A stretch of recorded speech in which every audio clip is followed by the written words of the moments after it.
Hey everyone, welcome back to the channel. Today I want to tell you a story that starts high in the mountains, where the air is thin and the nights are long. A place where silence feels like a living thing and every sound carries for miles. And in that silence lived a man named Caleb Ward, a man people in the nearest town barely remembered, except as the quiet mountain man who came down once every few months for salt, flour, and kerosene, paid in cash, nodded politely, and disappeared back up the switchback road before anyone could ask him questions. Caleb had chosen that life on purpose, not because he hated people, but because the mountains had given him something people never could, a sense of balance after years of loss that had hollowed him out and left him careful with his heart. His cabin sat alone on a rocky shoulder of the mountain, built with his own hands, from pine logs and stone, sturdy enough to face the winters that buried everything in white for months at a time. He hunted, trapped, fixed what broke, and spoke mostly to the wind and the stars. He kept a journal, not because he wanted to remember, but because writing kept his thoughts from circling too tightly. On the night this story truly began, the wind was restless, rattling the roof and making the cabin creak like an old ship. Caleb had banked the fire and was halfway through mending a torn jacket when he heard a sound that didn't belong. A dull, uneven thump above him, followed by a faint scrape. At first he thought it was a branch or maybe snow sliding loose, but then it happened again, closer, heavier, and accompanied by something that made his chest tighten, a weak, broken cry. Caleb grabbed his lantern and stepped outside into the cold, boots crunching on frost. The lantern light climbed the cabin wall, and when it reached the edge of the roof, Caleb froze. Hanging there, tangled awkwardly in a rope looped over a beam, was a woman. Her blonde hair was matted and tangled, her clothes torn and filthy, and she was barely conscious, her body swaying slightly in the wind. Caleb moved without thinking, his hands steady even as his heart pounded. He climbed onto a crate, cut the rope, and caught her weight as she collapsed against him. She was light, too light, and cold, her skin chilled through thin fabric. He carried her inside, laid her gently near the fire, and wrapped her in blankets. Only then did he see the words burned into the wooden beam above his door.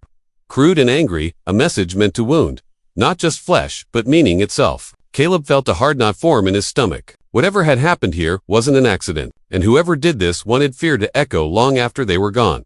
He focused on the woman, checking her breathing, warming her hands, coaxing her back from the edge with soft words she probably couldn't hear. Slowly, painfully, she stirred. Her eyes fluttered open, unfocused and glassy, then settled on his face with a flash of panic. She tried to scramble away, but she had no strength, and Caleb raised his hands, his voice calm and low, telling her she was safe, that he had her, that no one else was here. After a long moment, her breathing slowed, and she let the blankets hold her still. Her name, he learned later, was Lily. She spoke in fragments at first, broken sentences and half-formed thoughts, but the story began to take shape over the next 2 days as Caleb fed her broth, cleaned her wounds, and let her rest. She had been traveling through the region with someone she trusted, or thought she did, following a lead on a job at a remote lodge that promised good pay and a fresh start. Instead, she'd walked into a trap laid by men who thrived on cruelty, who wore hatred like armor and thought pain made them powerful. They had driven her up the mountain, mocked her, and left her as a warning, a spectacle meant to scare anyone who might cross their path. The words carved into Caleb's roof weren't about love at all, but about hate, a twisted attempt to drag an entire people through the mud to justify their violence. Lily didn't fully understand it herself, only that the men had laughed when they did it, as if the sound of her fear was entertainment.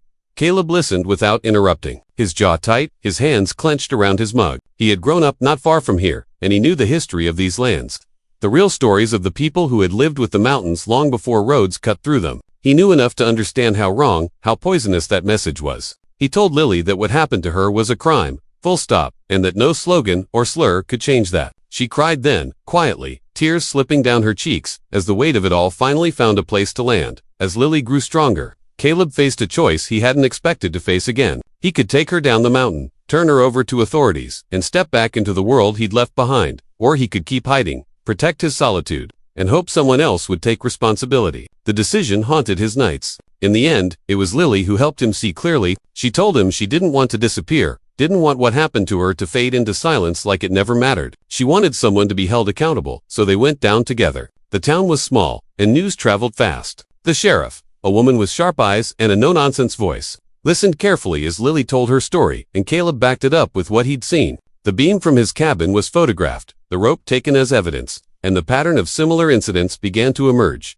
whispers that had never quite become reports until now. Lily wasn't the first, but she was the one who survived. The investigation moved faster than anyone expected. A group of men, loosely connected, bound more by shared hatred than anything else, were identified and brought in for questioning. Some denied everything, Others cracked under pressure, their bravado dissolving when faced with real consequences. The truth was uglier than rumors, but it was also clearer, and that clarity mattered. While the case unfolded, Lily stayed in town, finding support in places she hadn't known to look before. Caleb stayed too, at first out of necessity, then out of something that felt a lot like responsibility. He fixed things around the shelter where Lily stayed, listened more than he talked, and found that the walls he'd built around himself were not as solid as he'd believed. People remembered him now, not as the quiet mountain man, but as the one who helped, who showed up when it counted. One evening, as the sun dipped behind the hills and painted the sky in bruised purples and golds, Lily sat with Caleb on the steps outside the shelter. She told him she was thinking about going back to school, about reclaiming parts of her life she'd put on hold. She told him she didn't know what the future looked like yet,